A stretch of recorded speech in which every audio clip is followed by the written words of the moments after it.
오늘 함께 나눌 말씀은 잠언 13장 4절부터 10절까지 말씀입니다. 잠언 13장 4절부터 10절까지 말씀 읽겠습니다. 게으른 자는 마음으로 원하여도 얻지 못하나 부지런한 자의 마음은 풍족함을 얻느니라. 의인은 거짓말을 미워하나 악인은 행위가 흉악하여 부끄러운 데에 이르느니라. 공의는 행실이 정직한 자를 보호하고 악은 죄인을 패망하게 하느니라. 스스로 부한 채 하여도 아무것도 없는 자가 있고 스스로 가난한 채 하여도 재물이 많은 자가 있느니라. 사람의 재물이 자기 생명의 속전일 수 있으나 가난한 자는 협박을 받을 일이 없느니라. 의의 빛은 환하게 빛나고 악인의 등불은 꺼지느니라. 교만에서는 다툼만 일어날 뿐이라. 권면을 듣는 자는 지혜가 있느니라. 아멘. 오늘은 권면을 듣는 사람의 지혜라는 제목으로 말씀을 나누도록 하겠습니다. 어제 우리는 말씀을 통해서 아비의 훈계를 듣지 않는 사람, 심지어 자신이 잘못한 꾸지람, 일에 대한 꾸지람도 들으려고 하지 않는 사람, 변명만 늘어놓는 사람, 그런 사람에 대해서 함께 나누었습니다. 왜 그러한 일을 하느냐? 우리가 조금 생각해 보면 사람들이 타인의 말을 듣지 않는 가장 중요한 이유는 내가 저 상대방보다 더 옳다라고 생각하기 때문이고 내가 틀릴 수도 있다라는 생각을 잘 하지 않기 때문입니다. 사람은 누구나 실수를 합니까? 라고 이야기를 하면 다 고개를 끄덕이고 맞습니다 라고 이야기를 하는데, 그래서 내가 지금 하는 일이 실수하는 것일 수도 있습니까? 라고 하는 질문에 대해서는 사람들이 잘 인정을 하지 않으려고 한단 말이죠. 그리고 나중에 자기가 한 실수가 드러나면 어떻게 합니까? 그때는 내가 실수한 게 아니고 주위 상황이 그랬다고, 그때 나라가 그랬다고, 그때 사람들의 생각이 그렇게 할 수밖에 없었다고 이제 핑계를 대고 변명을 하는 것이죠. 오늘 본문의 말씀을 통해서 자기 생각이 틀릴 수도 있다는 생각을 하지 않는 사람, 바꿔 얘기하면 자기의 생각이 무조건 옳을 것이다 라고 착각 속에서 사는 사람들의 모습을 한번 생각해 보겠습니다. 4절 말씀을 같이 읽겠습니다. 시작. 게으른 자는 마음으로 원하여도 얻지 못하나 부지런한 자의 마음은 풍족함을 얻느니라. 아멘. 4절에 나오는 게으른 자는 농부의 게으름을 의미한다라고 우리가 이제 잠언에 이 말씀이 많이 나왔으니까요. 게으른 자의 마음, 이것은 농부인데 게으른 마음을 갖고 있는 거예요. 그런데 이 농부가 이렇게 생각하는 겁니다. 나는 올 가을에 많은 열매를 맺을 거야. 내가 아주 소출이 풍성하게 열리면 창고에 가득 채워야지 라고 마음은 먹는 거예요. 마음은 아주 그냥 야무지게 먹는 거죠. 근데 마음은 그렇게 먹는데 몸뚱이가 게으른 거예요. 그러니까 마음은 계속 농사를 짓고 있어요. 마음은. 근데 몸은 계속 그냥 누워 있는 거죠. 주위 사람들이 묻는 거예요. 왜 너는 가을에 많은 걸 열매를 얻고 싶다고 하면서, 소출을 얻어서 창고에 드리고 싶다고 하면서 왜 일을 하지 않는 거야? 그렇게 일하지 않으면 가을에 어떻게 열매를 얻을 수 있겠어? 라고 권면을 해도 이 사람은 일을 안 하는 거예요. 그리고 계속 마음으로만 생각하는 거죠. 내일부터 하지 내일부터. 오늘은 몸이 찌뿌둥해서 안 되겠어. 오늘 같은 날 컨디션 안 좋을 때 가서 일하면 잘못하면 다쳐서 허리라도 삐끗하면 어떡해? 오늘은 또 안 되겠어. 오늘은 손님이 오신대. 오늘은 또 안 되겠어. 오늘은 날씨가 너무 안 좋아. 이렇게 흐린 날씨에 나가서 뭘 할 수 있겠어? 라고 생각을 하는 거죠. 내일부터 하면 되는데 사람들이 자꾸 와서 나를 귀찮게 한다고 생각하는 거예요. 나 방법 있는데 왜 자꾸 저 사람들은 나한테 그런 이야기를 하냐 이거죠. 이게 뭐예요? 게으른 자는 마음으로 원하여도 결국에는 얻지 못한다는 거예요. 여러분, 신앙생활을 할 때에도, 공부를 할 때에도, 인간관계를 맺을 때에도 다 자기가 옳다라고 생각하는 대로, 나는 그냥 이렇게 하고 타인은 또 저렇게 해야 된다고 하는 그런 식의 생각을 가진 사람들이 얼마나 많이 있습니까? 그런 사람들은 어떻게 된다는 거예요? 마음으로는 원하는데 결국에는 얻지를 못한다. 내일이 시험인데 공부를 하나도 안 하는 거예요. 뭐 공부 안 하고 시험 치기 전에 하나님 믿습니다 이러고 기도하면 시험이 그냥 뭐 답이 눈에 막 보입니까? 아니, 그래서 정말 눈에 답이 보여서 그 시험을 그렇게 잘 쳤다. 아니, 시험이라는 게 뭐예요? 자기의 실력을 이렇게 검증하는 것이지, 뭐 시험이 뭐 점수 높이 맞아가지고 어디 좋은 학교 가나 이거 하려고 지금 하는 게 아니잖아요. 실력을 평가하는 거잖아요. 아니, 기도해가지고 어느 날 그냥 시험을 치는데 답이 눈에 다 보였다. 그게 무슨 도움이 됩니까? 실력이 하나도 없는데. 그런데 그 뒤에는 어떻게 돼 있죠? 부지런한 자의 마음은 풍족함을 얻는데요.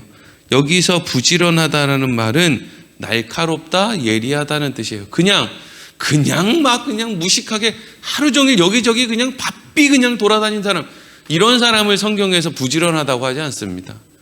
여기에서 부지런하다는 것은 날카롭게, 예를 들면 가을에 내가 추수를 많이 하기 위해서는 어떻게 해야 될까?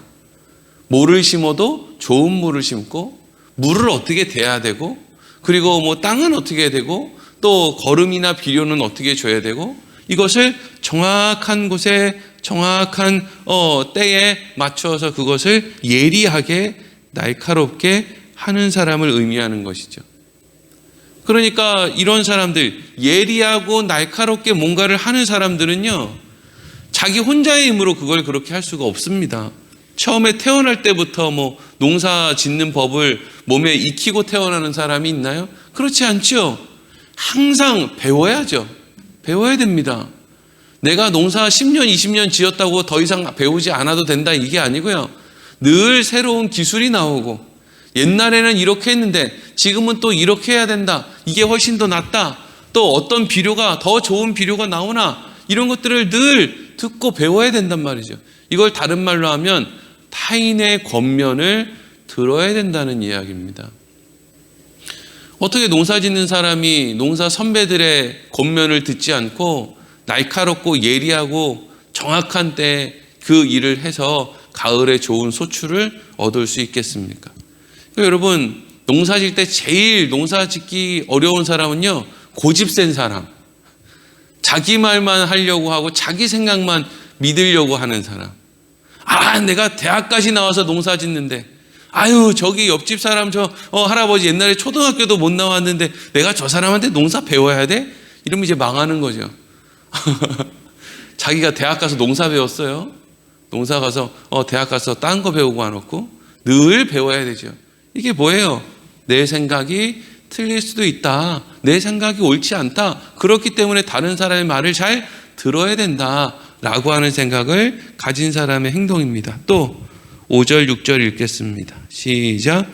의인은 거짓말을 미워하나 악인은 행위가 흉악하여 부끄러운 데 이르느니라.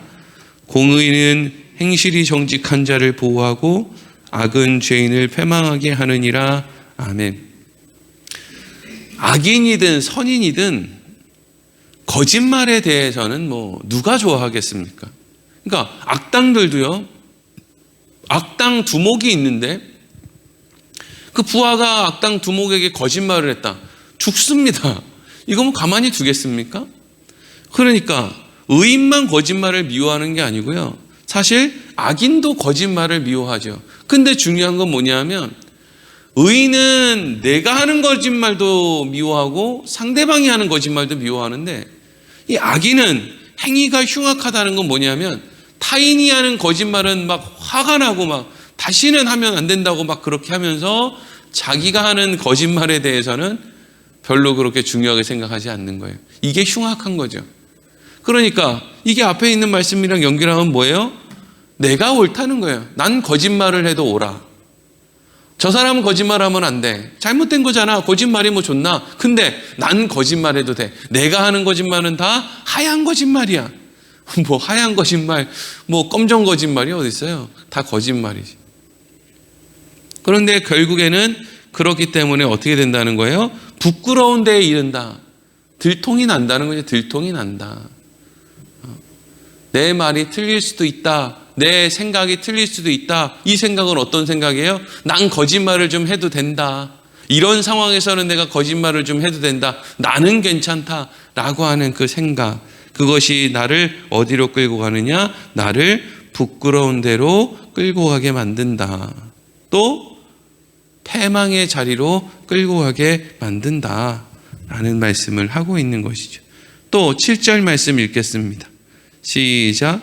스스로 부한 채 하여도 아무것도 없는 자가 있고 스스로 가난한 채 하여도 재물이 많은 자가 있느니라. 아멘. 가진 것이 없는데 그냥 마치 대단한 것을 가진 것처럼 허세를 부리는 사람이 있고, 어떤 사람은 가진 것이 많이 있음에도 불구하고 별것 없는 것처럼 그렇게 자신을 숨기며 사는 사람이 있습니다. 어떤 사람이 지혜로운 사람일까요? 여러분, 성경에 이런 거에 대한 답이 없어도 우리는 뻔히 알지 않습니까? 아니, 가진 것도 없는데 허세 부리는 사람이 뭐가 그렇게 좋겠어요?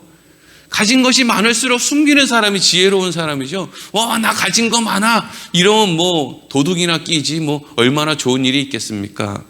근데 문제는 뭐냐 하면, 이렇게 가진 것이 있어도 그것을 잘 숨기는 그런 지혜로운 사람도 있는 반면에, 가진 것이 없는데 막 떠벌리고 막 허세 부리고 하는 사람이 있다는 거예요. 근데 왜 그렇게 하느냐? 못 참는 거예요. 못 참아. 내 호주머니에 지금 돈 10만 원이 있는 걸 못 참는 거예요.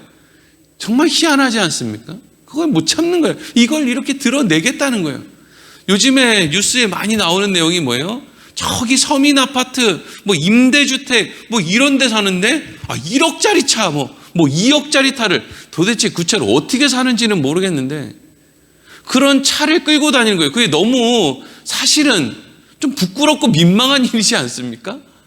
아니, 임대 아파트에 살면서 몇 천만 원짜리 보증금 내고 아니면 몇십만 원짜리 월세 내는 집에 살면서 버젓이 사람들이 나 그런 아파트 사는 줄 아는데, 거기에 1억, 2억짜리 차를 끌고 와서 그 아파트 주차장에 주차를 한다는 게 얼마나 민망한 일이에요. 저는 그냥 민망할 것 같아요. 왜? 그 정도 재산 있는 사람은 그런 아파트 살면 안 되거든요. 그러니까 나는 지금 불법을 저지르고 있습니다라는 것을 보여주는 거예요. 물론 그 사람은 나 이렇게 좋은 차 탄다, 나 대단한 사람이야 라는 걸 이야기하고 싶은 마음이 있겠지만, 본인 생각이죠. 말 그대로 허세죠.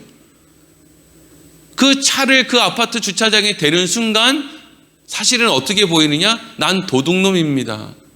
난 편법을 썼습니다. 난 가진 게 이렇게 많아서 원래는 이 아파트에 살 수 없습니다. 근데 저는 편법을 써서 이 아파트에 들어왔습니다. 그래서 다른 정당하게 혜택을 받아야 되는 사람들의 그 혜택을 도둑질하고 있습니다. 이게 뭐예요? 자기가 가지고 있는 것을 가지고 허세를 부리는 그런 사람들이 하는 일인 거죠. 하나도 부럽지 않은 거예요. 그게 부럽습니까? 부럽지 않지. 그런데 그런 행동을 하고 사는 것이 자기가 옳다라고 생각하기 때문이고, 내가 틀릴 수 있다라는 생각은 조금도 하지 않기 때문이죠. 그래서 다른 사람의 말을 안 듣는 거죠. 8절 읽겠습니다. 시작. 사람의 재물이 자기 생명의 속전일 수 있으나 가난한 자는 협박을 받을 일이 없느니라. 아멘. 이 8절 말씀은 이런 거죠. 그래도 목사님, 목구멍이 포도청이라고 열심히 벌어서, 부지런히 벌어서 잘 저축해 놓고 그거에 가지고 또 잘 아끼면서 쓰면서 그렇게 살면서 이렇게 행복하게 그렇게 사는 거죠. 그래서 열심히 공부해야 되고 그래도 부지런히 일해야 되는 거죠. 이게 너무나 당연한 생각인 것 같은데, 사실 그러면 그 생각은 그렇게 옳으냐? 그 생각은 틀릴 수가 없냐? 옳지 않을 수 있다는 거예요. 그게 무슨 얘기예요? 어떤 사람이 어떤 문제 속에서 자기가 모아놓은 재물이 자기 생명의 속전, 그러니까 어떤 위기 상황에서 그 사람을 구해주는 어떤 능력을 그가 가지고 있는 재물이 그렇게 할 수도 있지만, 뒤에는 뭐라 그래요? 가난한 자는 협박받을 일이 없느니라. 그런데 가난한 사람들은 오히려 많이 가진 사람들은 당하지 않아도 될 그런 위협, 그런 것들을 당하지 않을 수도 있다 하는 거죠. 내가 가지고 있는 재물이 내 목숨을 조여온단 말이죠. 제가 엊그저께 TV에서 그런 그 뉴스를 봤거든요. 그 뉴스인지 뭔가 하여튼 그 프로에서 진시 황제가 40살에 죽거든요. 그럼 도대체 그렇게 좋은 걸 찾아다니고 좋은 걸 먹겠다고 그렇게 아등바등 대던 사람이 왜 40살밖에 살지 못했나? 그 진시 황제가 생각하고 있던 것 가운데 하나가 뭐냐면 수은 있잖아요. 수은. 우리 수은 전제할 때 그 수은, 그 은색. 그걸 몸에 그걸 되게 신비한 물질이라고 생각했나 봐요. 이 진시 황제가. 그러니까 이 신비한 물체를, 수은을 먹기도 하고 몸에 바르기도 하고. 그래서 지금 중국에 있는 그 진시 황제 그 원래 묻혀 있는 그 제대로 중심에 있는 그 능은 발굴을 못 한다는 거예요. 이렇게 뭔가를 찍어 보면 그 안에 수은이 너무 많이 있다는 거예요. 거기를 그래서 수은 바다라고, 진시 황제 때 수은 바다가 있었다. 그 수은 바다에서 아주 진시 황제가 아주 그냥, 그러니까 진시 황제가 가지고 있는 돈이 얼마나 많고 얼마나 능력이 많으면 그 시대에 수은을 그렇게 많이 모았겠습니까? 그런데 그렇게 많이 모아서 그렇게 많은 것을 몸에 바르고 무식하니 용감하다고 수은을 막 먹고 바르고 이러니까 어떻게 살아요? 어떻게 삽니까? 돈 없으면 훨씬 더 오래 살았을 텐데, 그 시대에 살았던 일반적인 할아버지들, 40 넘게 사는 할아버지들 많았을 텐데 가진 것은 없어도 진시 황제가 그렇게 일찍 죽을 수밖에 없는 거잖아요. 뭐가 옳으냐는 거죠. 뭘 그렇게 고집 부릴 게 있냐는 거예요. 난 열심히 돈 벌어야 돼. 왜? 내가 어떤 위기의 상황에 있을 때 그 돈이 나를 건져줄 수 있잖아. 근데 오히려 가난한 사람은 너가 겪어야 될 위기를 겪지 않을 수도 있는데 뭐가 옳은 거야? 이런 것이죠. 여러분, 가난한 사람은 다른 사람 누군가가 뇌물을 이렇게 주면서 너 이거 안 받으면 이제 내 편 안 하니까 아니니까 너 나랑 전쟁하는 거야. 이런 제안을 받지 않아도 되지 않습니까? 네? 대단하게 서울에 무슨 대형 교회 무슨 뭐 떵떵거리는 그런 막 교인이 몇만 명씩 모이는 그런 교회 목사가 아니면 은근히 뭘 어떻게 하고 편법을 쓰고 뭐 세상과 결탁하고 뭐 성도들을 이렇게 뭐 다루고 뭐 사람을 그런 짓 안 해도 얼마든지 마음 편하게 살 수 있잖아요. 그냥 그냥 크지 않은 시골 교회 그냥 거기 있는 게 얼마나 행복합니까? 오히려 훨씬 더 행복하죠. 돈 때문에 망하고요. 돈 때문에 죽는 거예요. 돈이 없어서 망하고 돈이 없어서 죽는 것보다 돈 때문에 망하고 죽는 일이 훨씬 더 많습니다. 훨씬 더 많아요. 없는 집 자식이 굶어 죽는 것보다요, 있는 집 자식들이 돈지랄하다 죽는 일이 훨씬 더 많습니다. 그리고 마지막으로 9절 10절. 그래서 결론이 뭐냐? 읽겠습니다. 시작. 의인의 빛은 환하게 빛나고 악인의 등불은 꺼지느니라.